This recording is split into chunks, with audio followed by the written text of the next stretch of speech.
పనుకులని వీళ్ళు పనుకున్నారు. రేత్రి ఆ టైంలో చూసుకొని మంచిగా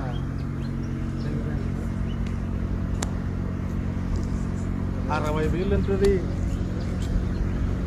ఎడ్లవారు నిద్రలే మొత్తం తిరుగుతాను. ఎవరికి ఏం చేస్తున్నాడు?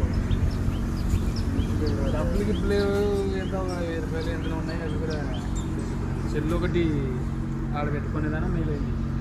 చెల్లు తగ్గపోలేరు, ఎంత తగ్గిపోయారు.